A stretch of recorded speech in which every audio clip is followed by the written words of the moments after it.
14 are up. Take them easy well. Both are pretty short and really, really easy. Those you don't even have to read the articles very well at all. If you've been coming to class, you could probably just get on there and fly through and make 80 or 90% pretty easy.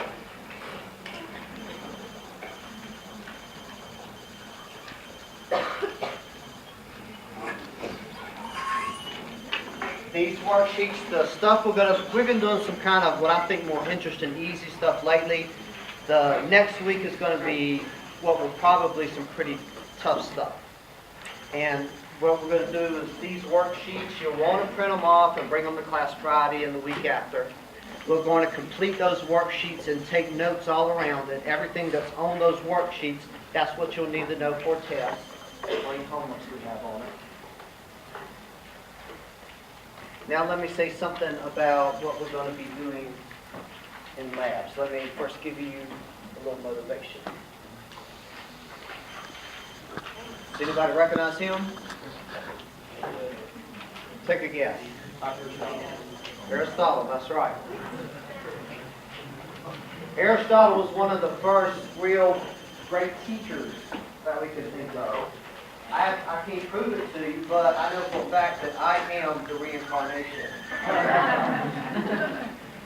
I know that because of sheer logic, good Greek logic. Aristotle was the greatest thinker of all time.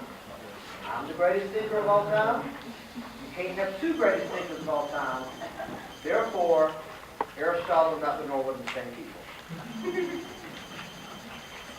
Now, I'm a better version of Aristotle. Aristotle was very, very unattractive and rather smelly. And he wasn't really the only reason we really know Aristotle is because Plato was one of his students and Plato adored him.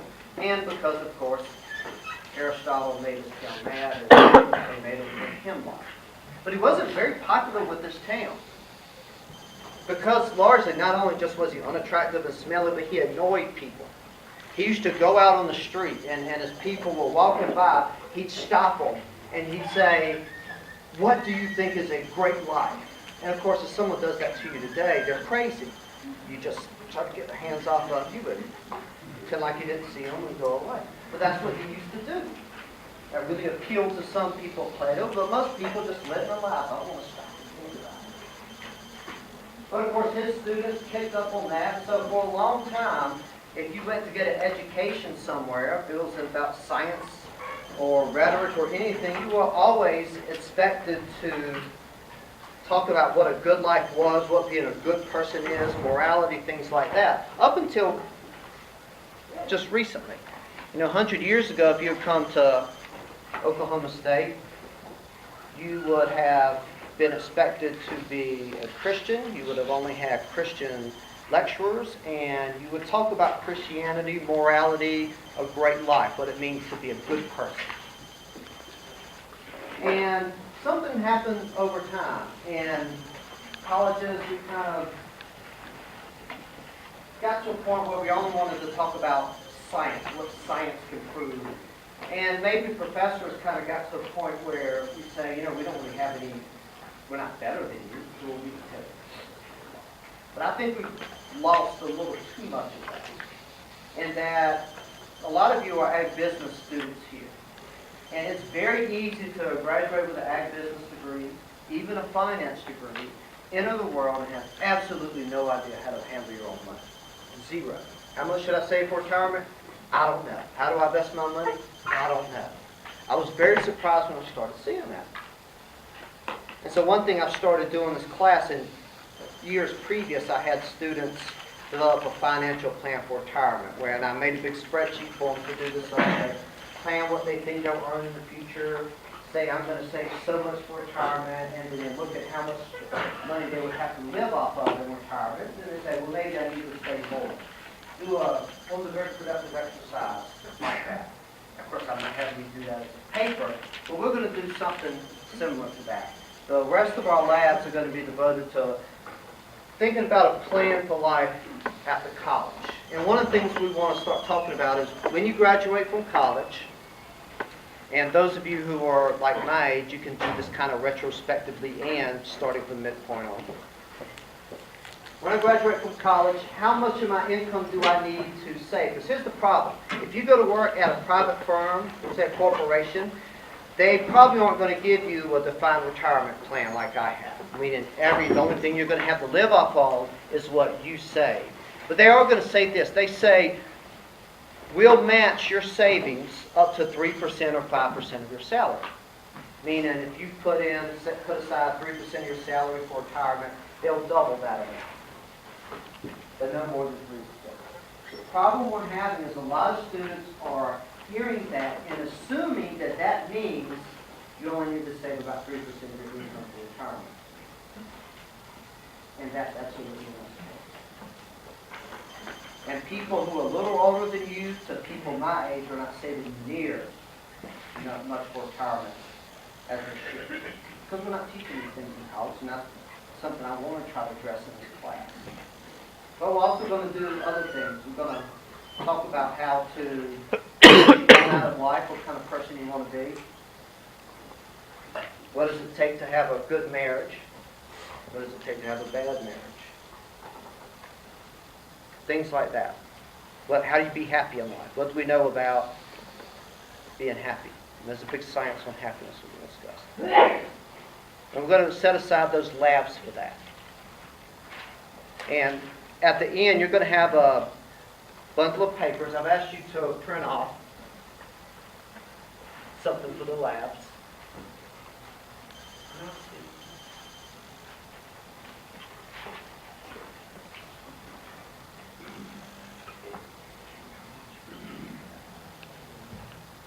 This is a link. It goes to a PDF document that's like 5 or 6 pages long. Print them off and bring them to labs. At the end, you're going to have a bundle of papers. That's everything that you mapped out, thought about your future. If you participate in lab and done all those things, you get a homework on that assignment. That'll count. I don't know exactly how much, maybe 10, 20% of the final exam grade. So what we're doing is part of final exam, not just taking up some of the time. We're not meeting the lab this week, but I have an assignment that is going to set us up for lab next week. And it says for next week labs, print off the worksheets and come to lab with section A completed. And what that asks you to do is to have a conversation with both your parents or one of your parents. There's a lot you can learn from your parents. You're at the age when you were teenage years, you just wanted, most of you, just wanted to get away from your parents. You've been living with those people like 15, 18 years. And familiarity breeds contempt, right? You're really ready to get away. What usually happens to people during college, especially graduation, you develop a new fondness for your parents. There's been some separation. And you become actually very good friends. Some of you may already be good friends. And your parents have had some experiences that you can learn from them. So what I want you to do is, if you're home on the weekend, talk to them in person or call them. And it's got several questions that I want you to pose to them. What you want to do is figure out what they've done for their retirement and what they recommend for you. Now, warning, a lot of you, when you ask your parents how you saved for retirement, what you've done, some of your parents, like my father, did nothing.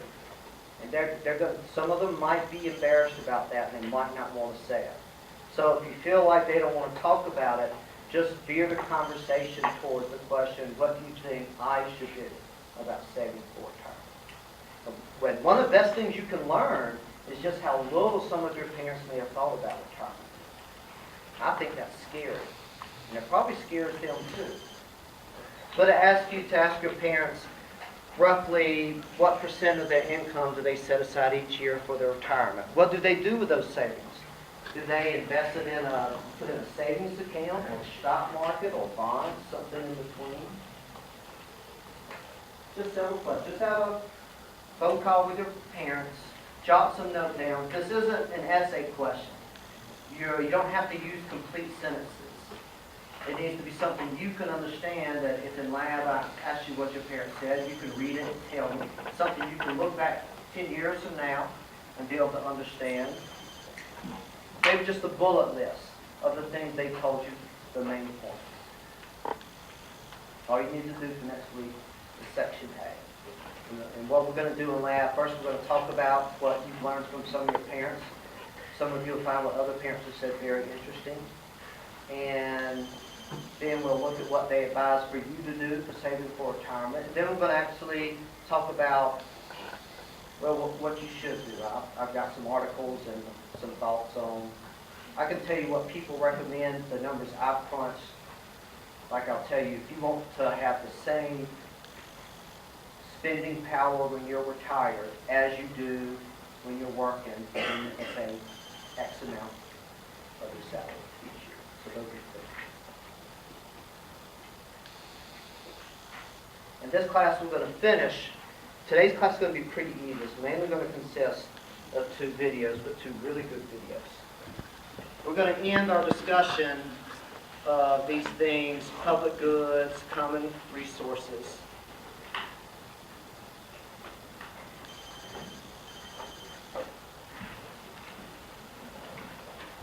Don't worry if you can't read this very well. In last class, we had a big table where we had rival, non-rival, excludable, non-excludable. We talked about private goods, public goods, common resources, and we spent a good deal talking about public goods, cost-benefit analysis, things like that. What we're now turning to is common resources.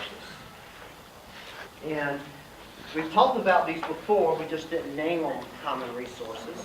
One of the big ones was the aquifers in the U.S.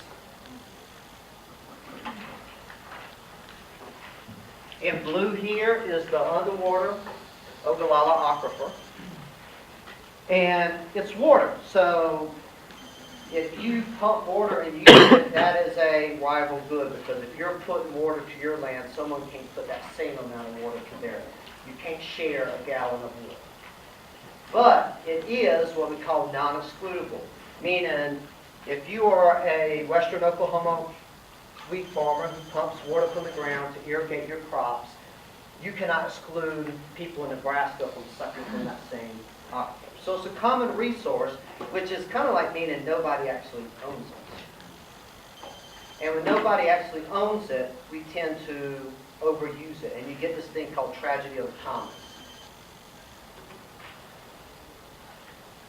In college, often a lot of guys share the same apartment, and it's often really, really nasty and yucky. And that's a tragedy of the commons, because if one guy goes around cleaning the house, all the others benefit too, and didn't do anything for it. So I'm not going to clean. You have that free rider problem, and you end up no one cleaning, and then you have a nasty house. That's like a tragedy of the commons. And what's happening, what a lot of people think with the aquifers, is we're just sucking way too much water. We don't get it, someone in another state will. And we talked about how to conserve some of these things before. We talked about the Inuit and the caribou, where sure they could have slaughtered the caribou like we slaughtered the buffalo, but they didn't, because they had a sacred relationship with the caribou. It was highly immoral to kill anything except a whole bull. So we talked about how social norms and customs can make us behave in a good way, a way that facilitates social harmony, makes us act like that ant rat. And then, of course, you can have just strict government control. It could be, if the problem gets too out of hand, government just comes in and says, okay, if you're a farmer here, you can only pump out this much water each year. Nebraska, you can only pump out this much water each year. The government just tells you what to do. You can have that as well. And both of those work, and both of those are best in certain circumstances. But what I want to talk about today is this third option, another way, where we say, well, the problem here is everybody owns it, so that's like no one owning it. Why don't we just privatize it, make it such that people own it? Now, you could just say, okay, all this water, let's just give it to T. Boone Pickens. That would actually solve the problem. Because T. Boone's not going to just let anybody pump without paying them, right? And he's not going to let you pump too much, because he wants that water to be there in future years. Even if he's dead, he'll want to be able to turn around and sell it. People aren't going to pay a lot of money for the aquifer unless there's a lot of water left. So if this was owned by one person, T. Boone Pickens, we would have conservation. Most of us don't like that outcome. Well, we will, because the team would know that all the money would eventually come to us. We win the Big 12 championship again. Yay! But a lot of other people wouldn't. And so privatizing would actually work, but we don't want to give it to just one person. So how do you do this in between? That's what we're going to look at. I'm going to show you one video that's about the tragedy of the commons that highlights the problem. And then I'm going to show you another video that takes the common resource of fish at sea. Fish at sea before the call or a common resource. International waters, no one can stop you from going out in the boat and harvesting fish. If you don't get it, someone else will. Therefore, everybody's out there harvesting way too much fish. We really are. Fish stocks are really declining for certain species. It's a big problem. So what do we do about that? There's going to be a video that shows you how we use something like a cap and trade scheme to take care of that.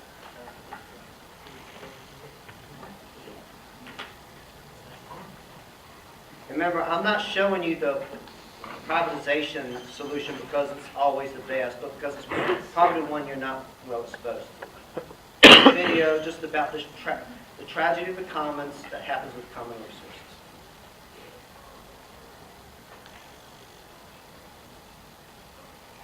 The tragedy of the commons is a concern among biologists and social scientists alike. I'd rather refer to this as the problem of open access resources. In short, the tragedy of the commons occurs because each user receives direct benefit of using the resource, but only bears a fraction of the cost of its exploitation. So examples abound. I mean, it could be African elephants that are near extinction. It could be Amazon rainforest deforestation. It could be overfishing of many of the fisheries worldwide. It could be overfishing in the pond, say, right here. The idea behind this has been around for many years, but Garrett Hardin in his 1968 piece in Science was the first to bring this to the forefront about the time that the environmental movement began planning its first Earth Day. In Garrett Hardin's example, he presents us with an open access pasture. Anyone who wants to can bring their cattle to graze. Each rancher's goal is to maximize his or her private benefit. Every rancher has the incentive to bring more and more cattle to the pasture because they receive the direct benefit of grazing their cattle there. Unfortunately, they only bear a fraction of the cost of the overexploited pasture, so they're going to continue to add cow after cow until the pasture is overgrazed and destroyed and no longer usable as pasture land. In other words, their individual incentive invites overall ruin. For even though if they recognize that the pasture is being exploited, somebody else will bring a cow if they don't. And so they'll continue to do so. It's not that they don't know the asset's being exploited, it's that if they wait and try to delay, it'll just be exploited by somebody else.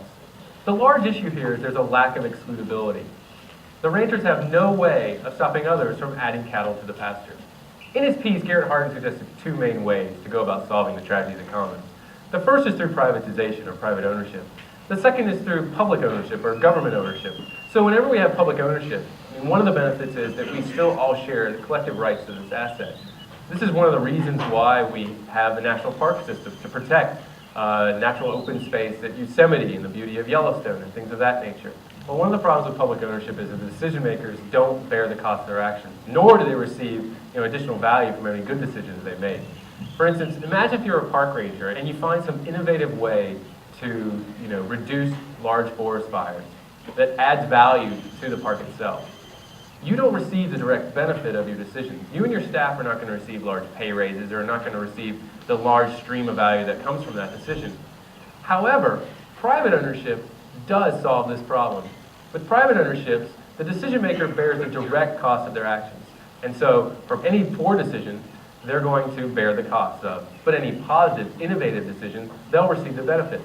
So if you were a ranger or a park owner who'd have found this innovative way to solve the problem with forest fires, then you would receive the stream of value from that good decision.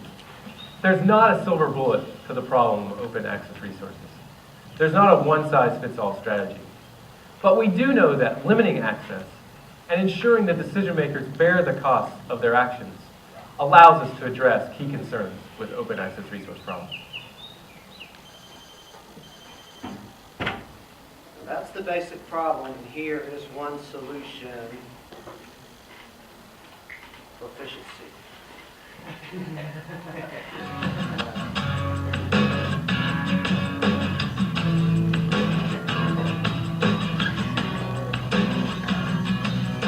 What's What's the best way to save the whales, the dolphins, or most any kind of animal for that matter? During an elaborate sting operation, filmmakers exposed Japan's illegal dolphin hunters. The result? A documentary called The Cove. And the winner is The Cove. It took home the Oscar for Best Documentary, but days later, director Luis Sohoyas was back stirring things up. We used the Oscars as an opportunity to get the team back together to bust the restaurant. The Hump restaurant in Santa Monica, California was busted after his team's hidden cameras exposed chefs serving sushi made from the endangered sei whale. Serve whale, go to jail! The protesters want the place shut down. No whale should be eaten here, especially not endangered species. Thanks so much for coming. Appreciate it. Cheers. Everything in the ocean, from the great whales to dolphins to plankton, is being jeopardized. We're raping and harvesting the ocean unsustainably. Absolutely. It could easily mean the end of a certain species. Species could go extinct. Christopher Costello is a professor of natural resource economics at UC Santa Barbara. He points out that about a third of the world's fisheries have already collapsed, and many more are quickly heading toward the same fate. The fish stocks themselves are collapsing, so they're either gone or there's so few of them it's not even worth anybody's time to go try to catch them. The bottom line is that there's huge profit. Whether it's overfishing or serving endangered whale sushi, the protesters seem to agree that greed is to blame. Whenever anything immoral is done, there usually is profit behind it. Do we need more government control to rein in all that greed? I think there's this really interesting paradox. The more control the government retains for these resources, the less well they're managed. Costello notes that for the past 50 years we've relied on lawsuits and regulations to try to prevent overfishing, but it hasn't worked. Why not? First of all, you've got to think about human behavior. Humans are pretty clever, and any regulation you put in, they're going to think of a way to get around it. Take the fishing season. Government regulators try to preserve fish populations by limiting the fishing season, maybe to a couple of months or a couple of weeks. The problem is it doesn't limit the catch, it limits the time. So what I do is I go buy a bigger, faster boat, and I can double my catch in that period. You see it on the TV show The Deadliest Catch, where fishermen use everything from faster boats to better navigation equipment to catch as much crab as quickly as possible. And almost all scientists now agree that the widespread collapse of fisheries around the world is due to mismanagement. Why is the ocean in such bad shape? I love the analogy of a public bathroom. Same reason public bathrooms are in such bad shape. Nobody owns them. Nobody has the incentive to keep them up, and the users don't have the incentive to keep them clean. The public bathroom is a common area owned by no one, but hotel bathrooms are clean because someone owns them. In fisheries, it's really the same thing. If no one owns it, it becomes mismanaged. Scientists call it the tragedy of the commons. Think of the ocean full of fish, and we're all out there trying to exploit it. The tragedy is that we're all going to race to try to get a bigger share of that resource, than the next guy. How can we fix this tragedy?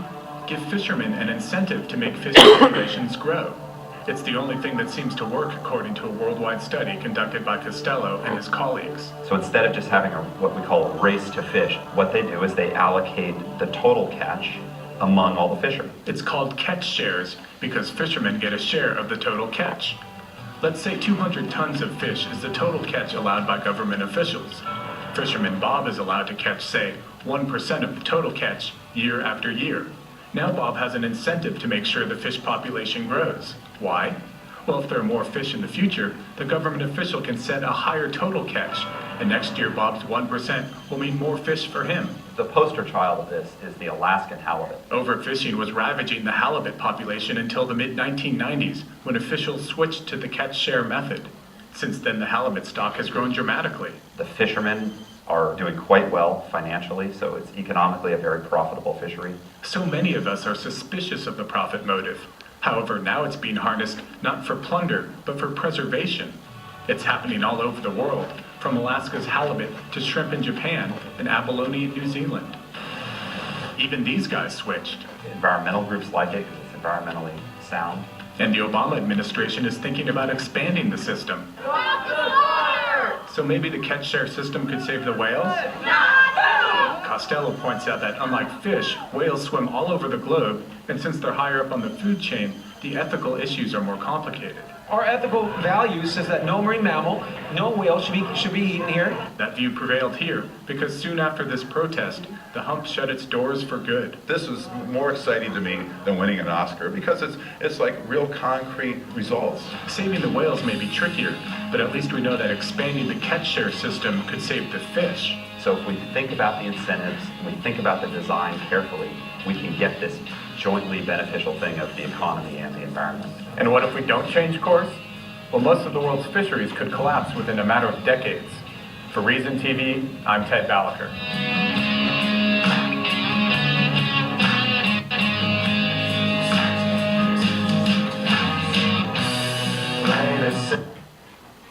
Now, to set up one of those things, to set up one of those shares that would work, the program has to be done right. It has to be headed by the government. Sometimes it doesn't work, but sometimes it can. Here's what I would encourage you to do when you go out in life. There'll be times when you come across public problems that have to do with common resources, whether it's conserving fish or conserving water, conserving anything. Then, focus on outcomes. What you want is a good outcome. Sometimes government gets you there, sometimes privatizing gets you there. And you're going to see two types of people in the world. There's one type of person who wants to save resources, and there's one type of person who wants to be seen as the savior of resources. And if you really want to have a real impact on the world, you want to save the resources, regardless of whether you are seen as the hero or not. Get your clickers ready.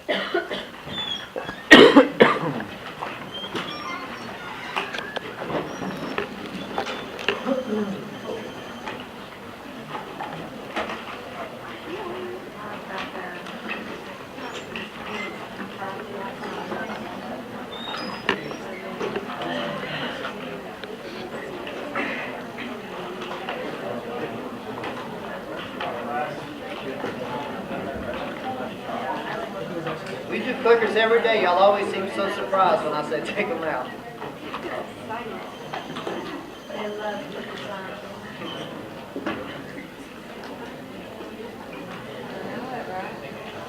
What we're getting into next in class is going to have to do, it's going to start off really boring because we're going to be talking about demand elasticities, and it may not be obvious right away why demand elasticities are important. But ultimately, we're going to end up talking about things like fat taxes. You saw a video of fat taxes where you try to charge taxes to certain things that you consider bad, like fatty food. To really understand the impact of a tax, you have to really understand the supply and demand of the good being taxed. And everything we've been doing up to now is going to lead us up to that problem. What is the impact of this tax, including the problems that I have on these clickers, where we've been talking about the supply chain. Everybody ready?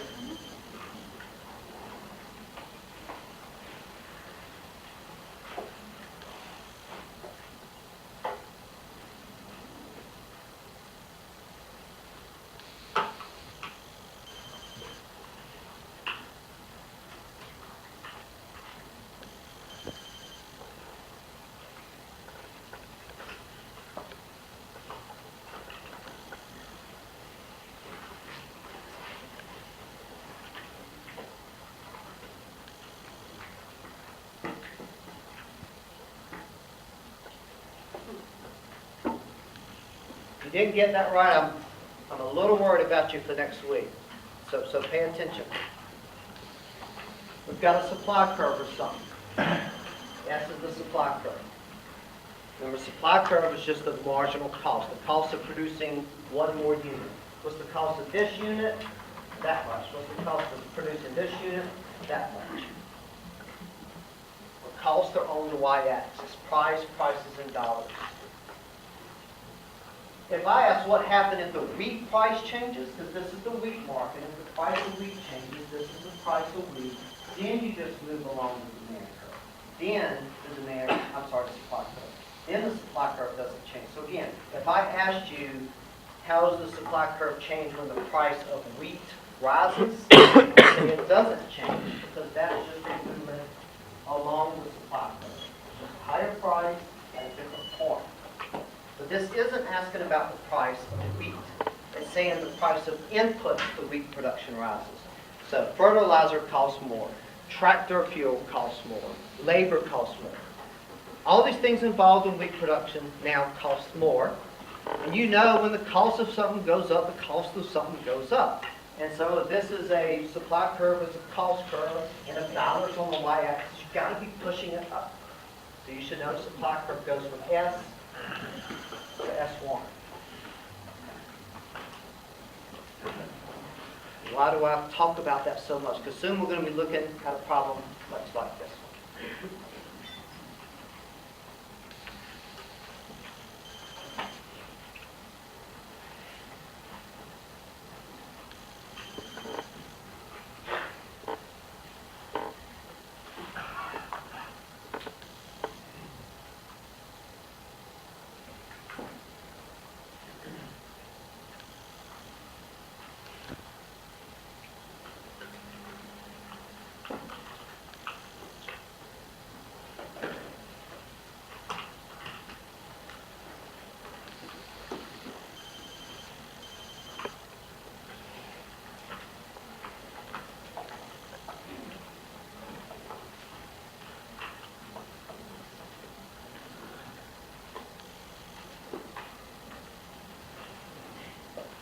The last 6 years, and still there's serious consideration about taxing large emitters of carbon.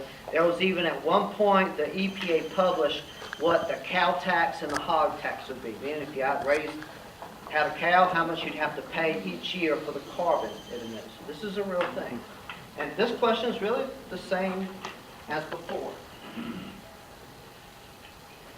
Good. Much better. It's saying, well, no, you must have been confused if that said wheat market, did it? My apologies, that should say cattle. So this is the supply for cattle. Very simple. And now if the cost of cattle production goes up, supply curve goes up to S1.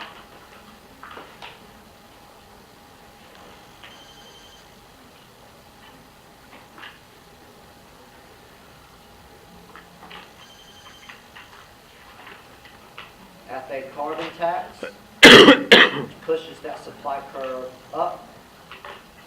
It's the same thing as a decrease in supply. What happens to the equilibrium price and quantity of cattle?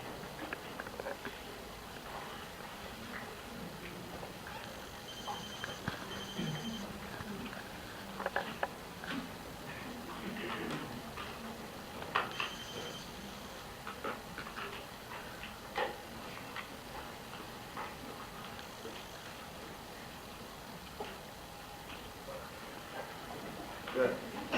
You know, it didn't even really need supply and demand for that. It's just intuitive. The cost of, because of a tax, the cost of producing cattle goes up, so the price it goes up. It costs more to raise cattle, then people probably produce less. So price rises, quantity falls. We looked at this in the supply and demand framework. Cattle market, cost of cattle production goes up. Just a decrease or increase in supply? S to S prime. Decrease. There's a decrease. Decrease in supply, quantity on the x-axis, you're going this way. At any price, you would now go less. Go from this equilibrium to this equilibrium. Price goes up, quantity goes down. The end. Have a nice day.